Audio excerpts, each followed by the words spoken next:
अस्सलाम वालेकुम friends, welcome back to my channel trends by तारी।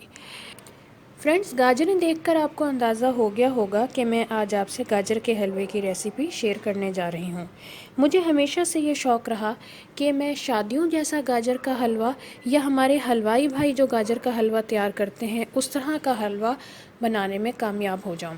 इसके लिए मैंने बहुत से तजर्बात किए, मुख्तलिफ़ रेसिपीज़ को इस्तेमाल किया और बिलाखिर एक दिन आया जब मैं बाज़ार जैसा गाजर का हलवा बनाने में कामयाब हो गई। कुछ फ्रेंड्स ने मुझसे रिक्वेस्ट की कि मैं अपनी ये रेसिपी शेयर करूं, तो मेरी आज की ये वीडियो मेरे उन तमाम फ्रेंड्स के नाम। तो चलें आए बाज़ार जैसा गाजर का हलवा तैयार करते हैं। ये हलवा बनाने के लिए मैंने 5 किलो गाजरें ली हैं। इसके अलावा ये इसमें 3 किलो दूध जाएगा। ये एक पैकेट 1 किलो का है, तो मैंने 3 पैकेट लिए हैं। इनमें से हाफ़ का मैं खोया बनाऊंगी और हाफ़ जो है मैं बलाई में ऐड करूंगी। ये मेरे पास 2 दरमियाने साइज़ के बाउल बलाई के फ्रीज़ हुए हुए थे। बलाई जाएगी इसमें, बलाई इसको एक ज़बरदस्त टेस्ट देगी। और ये बलाई डालने के बाद हमें गाजर के हलवे में किसी किस्म के घी की ज़रूरत नहीं पड़ेगी, क्योंकि ये अपना घी छोड़ देगी। 1.5 किलो चीनी है, ये 1.5 किलो चीनी जाएगी। इसमें से 1 पाव चीनी मैं खोए में ऐड कर दूंगी और बाकी हलवे में डालूंगी। इन तमाम चीज़ों के साथ चीनी, दूध और गाजर के हलवे के साथ बलाई में मैं ऐड करूंगी ये सब्ज़ इलायची का पाउडर है। आप साबुत भी डाल सकते हैं, लेकिन पाउडर ज़्यादा बेहतर रहता है। इसके अलावा 3 to 4 table spoon kewra water है, ये इसको एक ज़बरदस्त सा टेस्ट देगा। गाजरों को साफ़ करने से पहले मैं दूध गर्म होने के लिए रख देती हूँ, ताकि जब तक हम गाजरों का काम करें हमारा दूध भी गर्म होकर तैयार हो जाए। ये मैंने चूल्हे पर 2 पतीलियाँ रख दी हैं। बड़ी पतीली में जो दूध मैं डाल रही हूँ इसमें मैं बाद में बलाई ऐड करूँगी और इसको अच्छी तरह थिक करूँगी। जबकि छोटी देगची में जो मैं दूध डाल रही हूँ इसका हम खोया तैयार करेंगे। दूध गर्म हो चुका है। अब इस दूध में मैं फ्रीज़ हुई हुई बलाई ऐड कर दूँगी और इसको ऐड करने के बाद मैं इस दूध को बहुत हल्की आंच पर अच्छी तरह कढ़ाऊँगी, ताकि बलाई ना सिर्फ इसमें यकजान हो जाए बल्कि कढ़ने के बाद इसका टेस्ट भी इन्हेंस होकर सामने आए। इस बलाई का एक फ़ायदा हमें ये होगा कि ये ना सिर्फ हमारे गाजर के हलवे के टेस्ट को बढ़ाएगी, बल्कि गाजर के हलवे में हमें किसी भी किस्म का एक्स्ट्रा घी डालने की ज़रूरत बिल्कुल नहीं पड़ेगी और इस मलाई की वजह से घी खुद ब खुद ऊपर आ जाएगा। गाजरों को साफ़ करते हुए इस बात का बहुत अच्छी तरह ख्याल रखिएगा कि इनकी रूट्स के दरमियान मिट्टी फंसी हुई होती है, और अगर हम इनकी स्किन को अच्छा सा रिमूव नहीं करेंगे तो ये मिट्टी हमारे हलवे को ख़राब कर देगी। गाजरों को पील ऑफ हम नाइफ़ की मदद से भी कर सकते हैं, और इस काम के लिए हम पिलर का भी यूज़ कर सकते हैं। आपको जो तरीका आसान लगे आप उस तरीके से गाजरों को अच्छी तरह साफ़ कर लीजिए और उसके बाद इनको धो लीजिए। मैंने तमाम गाजरों को पील ऑफ कर लिया है। अब मैं इनको वॉश कर लेती हूँ, और वॉश करने के बाद थोड़ी देर के लिए मैं एक कपड़े पर इनको फैला दूँगी, ताकि इनका एक्स्ट्रा पानी जो है वो सारा खुश्क हो जाए। और जब ये पानी खुश्क हो जाएगा तो फिर मैं इसको चॉपर में चॉप कर लूँगी। चॉपर में चॉप करते हुए आपने इसके ब्लेड की साइड को ख़ास तौर पर ध्यान में रखना है, क्योंकि आप देखेंगे कि चॉपर का ये जो ब्लेड होता है इसमें 2 तरह की डिज़ाइनिंग है, और ये जो साइड है ये स्लाइस की शक्ल में कट करता है, तो यहाँ से हमें चॉप नहीं करना, वरना ये बड़े बड़े स्लाइस में कटेगा। और ये जो साइड है ये देखें कद्दूकश की तरह है और उभार वाली है, तो हम इसको सेट कर लेंगे और तमाम अपनी गाजरों को जो है इसमें इजीली कद्दूकश कर लेंगे। तो चलें, पहले मैं तमाम गाजरों को जो है वो चॉपर से चॉप कर लेती हूँ और उसके बाद दिखाते हैं कि हम क्या करेंगे।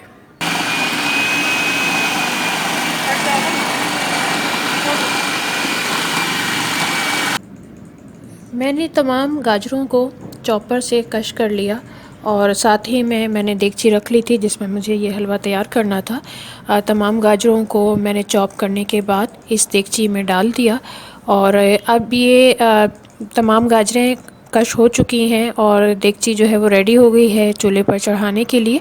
तो मैंने इसको चूल्हे पर पकने के लिए रख दिया। इसमें मैंने अभी कुछ नहीं ऐड किया।